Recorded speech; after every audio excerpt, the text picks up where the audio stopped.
15 February 1984, a special guest. After dinner, we met a special guest, Bachendri Pal. She had just been selected as the part of team to climb Mount Everest. वो select हुई थी हमारे साथ में mount Everest को climb करने के लिए. She had come to seek the blessings of brigadier Gyan Singh. Brigadier Gyan Singh की ब्लेसिंग लेने को वो आती. It was happy evening. और ये एक अच्छी शाम थी. We were all singing. हम सब गाना गा रहे थे. Bachendri also joined us singing and dancing on the famous Pahari song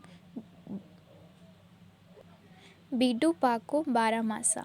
At that time, we had no idea that Bachendri would become the first Indian women to reach Mount Everest and created history. और हम सब इतने easy going में थे कि हमें नहीं पता था कि Bachendri Pal first Indian women बनेगी जो कि माउंट एवरेस्ट को रीच करेगी और एक हिस्ट्री को क्रिएट करेगी. 18 February 1984. Camp in the snow. We were standing at the height of 21,034 meters. We were to spend the night here. Everyone was busy trying to put up the tent. और सब busy थे tent fix करने में. We used double layer plastic sheet for the tent and for the ground. हमने double layer plastic tents को use किया. The air between the layers would help to keep us warm.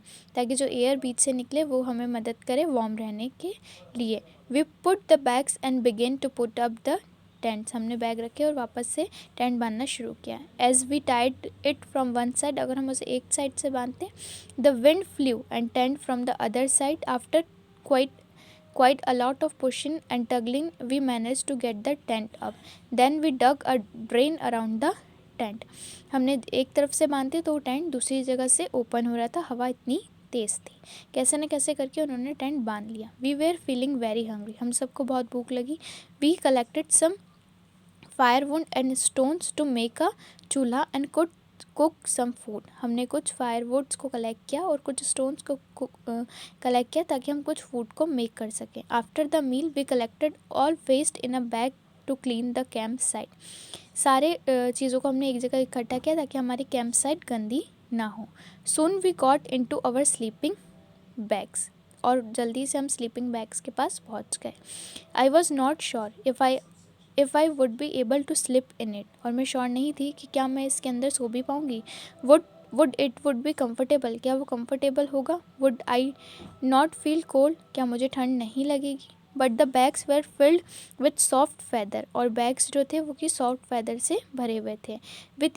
Which help in keeping us warm. जिसने बहुत मदद की हमें गर्म रखने के लिए. We were all very tired. और हम सब बहुत थके थे. So very soon we fell asleep. तो बहुत जल्दी हम सो गए. The next morning we woke up and found that it was snowing. अगले दिन वो जैसे ही उठे तो उन्हें देखा कि बर्फ़ गिर रही है. White soft fluffy snow flakes were gently flowing. और धीरे धीरे करके बर्फ़ जो है जेंटली फ्लो होने लगी. Wow it was so beautiful. जो कि बहुत खूबसूरत था. The plants the trees the grass and the mountains everything looked white. और सब कुछ वाइट हो चुका था. Today we were to climb higher to 2,700 meters. We walked carefully on the snow with the help of stick. और snow के ऊपर उन्होंने चलना स्टार्ट किया स्टिक की मदद से. It was difficult because we kept sleeping. और बहुत डिफ़िकल्ट था क्योंकि हम बर्फ़ पे बार बार फिसल रहे थे. By afternoon we had reach snow covered mountains. और आफ्टरनून के बाद में हम स्नो कवर्ड माउंटेन पे पहुँचे. We enjoyed throwing snow ball each other and making a big snow man. और उन्होंने वहाँ पर जाके बहुत ज़्यादा इन्जॉय किया. Last day at camp 21 February 1984. We were getting ready for the camp fire. हम सब कैंप फायर के लिए रेडी हो रहे थे. Each group presented a programme. और हर एक ग्रुप को एक प्रोग्राम प्रेजेंट करना था. We were enjoying telling jokes and laughing singing and dancing around the camp fire. हम सब बहुत सारी एक्टिविटीज़ के साथ में एन्जॉय कर रही थी. Soon it was midnight. Brigadier Gyan Singh got up and called me. Brigadier Gyan Singh ने मुझे एकदम से आवाज़ दी. I thought oh no what have I done this time. और मुझे ऐसा लगा अब इस टाइम पे मैंने क्या कहा है कर दिया है. But when sir announce my name for the best performance award I stood still. पर मुझे बेस्ट परफॉर्मेंस अवार्ड मिला और मैं खड़ी की खड़ी रह गई। He blessed me and tears of joy rolled down my face. That's all in your chapter. Thank you.